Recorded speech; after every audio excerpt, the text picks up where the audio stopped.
Much after your life and my life has become our life. Existence has purposefully created man and women a little incomplete so that they could embrace each other and make it complete. However, centuries of conditioning have given the terms husband and wife a very narrow connotation. It has shrunk the scope of this relationship. Drop the words husband and wife from your vocabulary and resolve to be friends for a lifetime. Then, both the man and woman will sometimes play the mother, sometimes the father, sometimes a cranky kid, then the mentor, the teacher, the mirror, and of course, sometimes husband and wife too. Expand the definition of this relationship and keep it open. Dignity is a marital relationship is found when you relate to your spouse as a complete individual and not just the body. Observe each other's way of thinking. Discuss personal values, standpoints, and convictions. Get sensitized to each other's feelings. Develop emotional compatibility and take time to sit together in quietude to develop spiritual connectivity. Respect the entirety of the person and relate to the whole person, not just the peripheral aspect of the other, the body. Don't try to do in 1 year what can be done in 10 years, and don't try to do in 1 month what can be done in 1 year. Most married couples fall all over each other, overdo everything within the first few months, and then there is no life left in that relationship. They coexist in a dead relationship. What can be a tree should not die as a plant. Take it slow and make it long. In life, as well as in a good relationship, the past is irrelevant. The present forms the building blocks. The future is very significant, for that is where the two of you will travel together. Discussing day-to-day trifles alone will make only you fall in love. Talk future, talk dreams, talk ambitions, and resolve to play a part in each other's growth in a very objective and non-intrusive manner. That's the way to grow in love. There is this universal concept that after the wedding, both lives superimpose and there is only one life to live from then on. As a result, women were often forced to live as a shadow of their man in the name of marriage. They tagged on, but as frustrated, self-pitying, sacrificing individuals who felt exploited. The fact is, much after your life and my life has become our life, there is still my life and your life. Our life is that intersecting space called marriage. Happiness is marriage depends on how both relate in our space and how this space keeps growing with every passing year. However, he will continue to have his life and she should continue to have her life. In fact, she is at her best in our space when she goes out to her space and then comes to our space. The same is true with him. This will ensure that you respect each other's space, each other's individual likes, dislikes, and priorities. And most importantly, this alone will ensure that you do not suffocate each other in the name of love. Marriage, in its true sense, should improve the quality of life of both involved.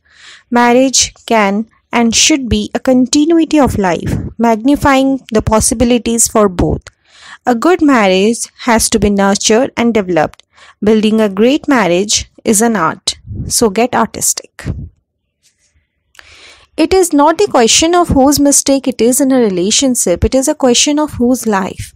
Instead of accepting yourself as you are and expecting the world to change, accept the world as it is and you start changing your approach towards the world. Let life be beautiful because of the world. Let life be beautiful in spite of the world. Which of your customers are you planning to fire? Even if an organization is progressing exceptionally well, not all their staff will be competent and committed people. There will be some average ones and of course a few troublemakers too. They come as an integrated package. Ironically, the energy, time and effort that gets sapped in managing the few troublemakers is no less compared to leading the competent and committed majority.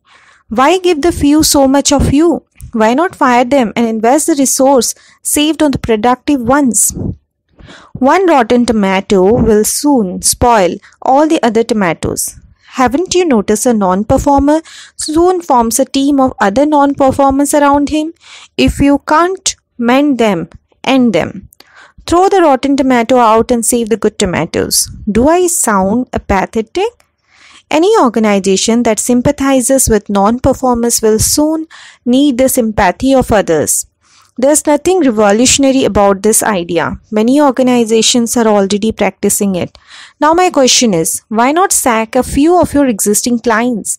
Isn't it true that the energy, time and effort that gets sapped in managing the few troublemaking clients is no less compared to servicing many of your genuine, loyal major accounts?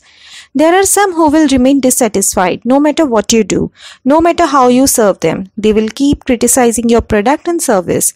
There are also those who believe in making you go down on your knees for every payment. Finally, when the payment is made, you make no profit out of such deals. The interest you paid for the delay would have already eaten into your margins. Why not fire some of those clients from your client list and invest the resource saved on some of your major accounts? The customer is always right? Wrong. The customer is the king, isn't he? Not always. It depends on who the customer is.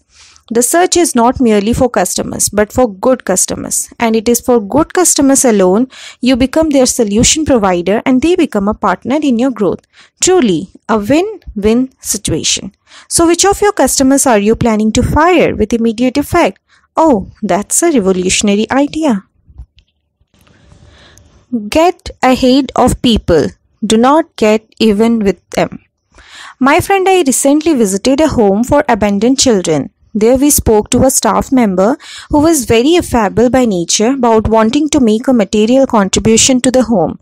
He told us that we would have to discuss that with one of their social workers who was in charge of receiving contributions. While we were waiting, a lady walked in a tone so arrogant that it would have made Adolf Hitler turn in his grave. She said, "Oh, you people want to make a contribution? Give me 500 kilograms of rice. I only want that now. I'm not interested in taking anything else. Of course, if you people can't afford it, then give me 5 kilograms of rice. But I want rice and nothing else. I'm leaving." No courtesy, no pleasantness, no smile. She just walked in, did some verbal vomiting and walked out. She is in charge in receiving contributions. God save the children of the home, I thought to myself. My friend and I did not speak for quite some time. We were still reeling from that experiences of utter disrespect and disregard. Later I told my friend, let's give them the 500 kilograms of rice. We want to make a difference to the children, not to the lady. Let her behavior not stand as a wall between our hearts and the children's stomachs. When you are recovering from an illness, doctors say you are responding to the medicine. If your health deteriorates, doctors say the medicine is reacting on you. Response is positive. Reaction is negative.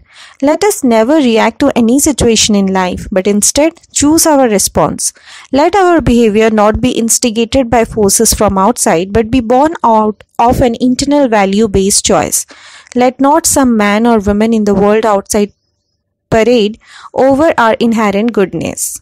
How the world behaves is none of our business. The greatest pride is in rising in your own eyes. How much ever you are tasted, wherever you go, whatever you do, live your character. Let the limitations of other people not limit us. Someone is wrong is not an excuse for us to be wrong. Wrong as a response to wrong is not the way. Let us not trade our goodness. At every opportunity, let us get ahead of people and not get even with them.